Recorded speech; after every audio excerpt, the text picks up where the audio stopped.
Intelligent mathematics classes में आप सभी का स्वागत। आज की इस वीडियो में हम 10th क्लास का एक अति महत्वपूर्ण प्रश्न की चर्चा करेंगे।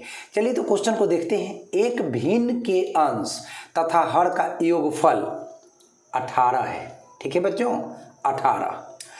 यदि इसके हर में मतलब बटा के नीचे वाले को हर कहते हैं, 2 जोड़ दें तो वह भिन्न 1/3 रह जाती है। वह भिन्न ज्ञात करना है। चलिए, सवाल 5 नंबर के रूप में भी पूछ देता है, 2 नंबर के रूप में भी पूछ देता है। चलो भाई, 1 नंबर कितना कीमती होता है ये तो परीक्षा देने वाला विद्यार्थी ही समझता है।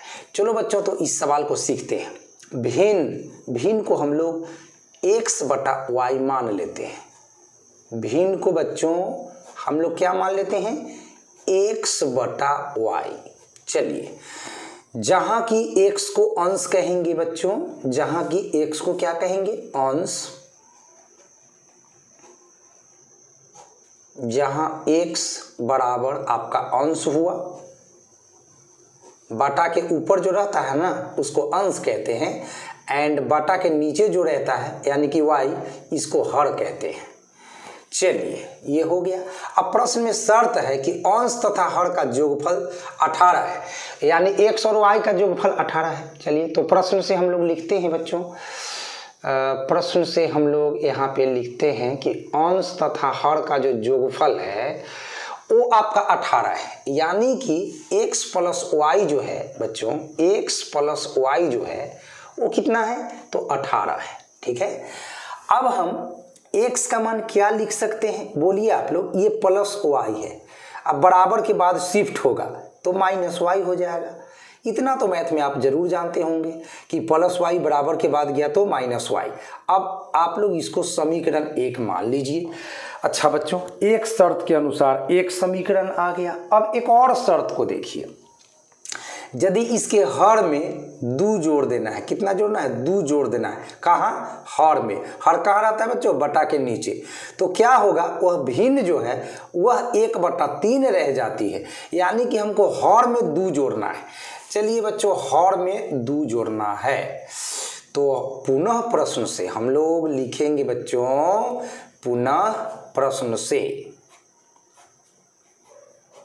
हम लोगों को हर में 2 जोड़ना है। तो चलो भाई, अंश को हम लोग सेम टू सेम x लिखते हैं। ठीक है, एंड बटा के नीचे हर यानी y था, इसमें हम लोगों को कितना जोड़ना है? 2 जोड़ना है। तो भिन्न कितना रह जाती है? देख लीजिए एक बार फिर से। भिन्न रह जाती है बच्चों 1/3। भिन्न रह जाती है 1/3। तो हम लोग यहाँ पर लिख देते हैं बच्चों 1/3। अब बटा को समाप्त करने के लिए तिरछी क्रॉस मल्टीप्लिकेशन करना पड़ता है। तो 3 को x से मल्टीप्लाई करोगे तो क्या मिल जाएगा आप लोगों को? 3x इक्वल टू, ये इक्वल 1 से y + 2 को आप गुना करोगे तो ये आपका y + 2 ही रह जाएगा। अब हमारा x का वैल्यू कितना है? देखो x का वैल्यू, तो बच्चों x का वैल्यू है 18 - y। अब x के स्थान पर आपको 18 - y डाल देना है। तो चलिए भैया, 3 के जगह 3 रह गया, और 3 के बगल में क्या है? x। x का मान कितना? 18 - y।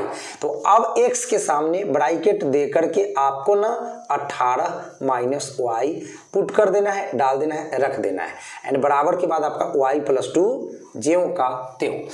अब चलिए हम थोड़ा सा साइड में लिख देते हैं जी। 3 में 18 से गुना करिएगा तो 18 दूना 36, 18 तिहाई 54 आ जाएगा।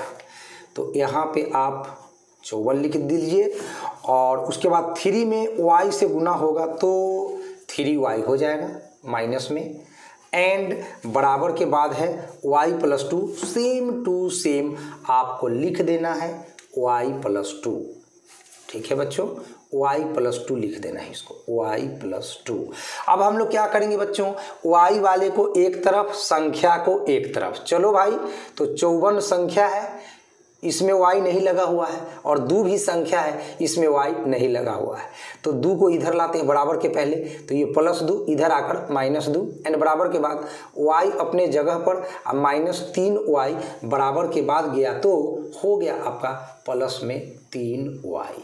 अब आगे बढ़ते हैं। 54 में से आपका जब 2 घटता है तो आपके पास 52 यानी 52 प्राप्त होता है, और 3 y में 1 y आप जोड़ते हैं तो आपको 4 y प्राप्त होता है। ठीक है बच्चों, अब 4 से 13 चौका 52 कट गया, 13 चौका 52 कट गया, तो y का वैल्यू कितना हो गया बच्चों, इसीलिए y का वैल्यू हो गया आपका 13। अब y का वैल्यू 13 आपको ना समीकरण 1 में y के स्थान पर डाल देना है, इससे आपका x भी निकल जाएगा। तो अब हम समीकरण 1 का हेल्प लेते हुए चलते हैं बच्चों। तो समीकरण 1 से, फ्रॉम इक्वेशन फर्स्ट, समीकरण 1 से चलते हैं बच्चों। तो हमारा x बराबर क्या है, 18 - y, तो x बराबर आप लिख दीजिए 18 - y। अब बच्चों यहाँ पे y का मान कितना आ चुका है देख लो, 13, तो 18 - 13, जब 18 में से आप 13 घटाइएगा तो आपको कितना मिल जाएगा, 8 में से 3 घट के 5, 1 में से 1 घट गया, बात खत्म। चलो 18 में 13 घटा 5। अब आपका कहानी क्लियर हो चुका है, भिन्न निकालना था, और भिन्न आपने क्या माना था जरा देख लीजिए एक बार फिर से। भिन्न आपने माना था x बटा y, इस चीज को हम लोग क्या किए थे, लेट मान लिए थे, ठीक ना जी हाँ।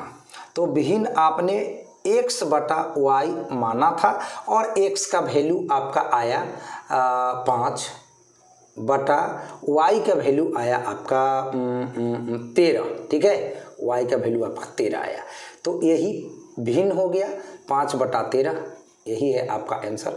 तो इस तरह के अनेकों क्वेश्चन आपका एनसीईआरटी से लेकर के आपका भारती भवन या किसी भी राइटर का बुक आप ले सकते हैं, बना सकते हैं, अनेकों क्वेश्चन आपको मिल जाएंगे। तो बस एक टाइप का एक क्वेश्चन मैंने आपको बताया, तो इसका आप सही ढंग से मतलब सीखते हैं तो निश्चित रूप से आपके इस टाइप के सभी क्वेश्चंस आपके बन जाएंगे।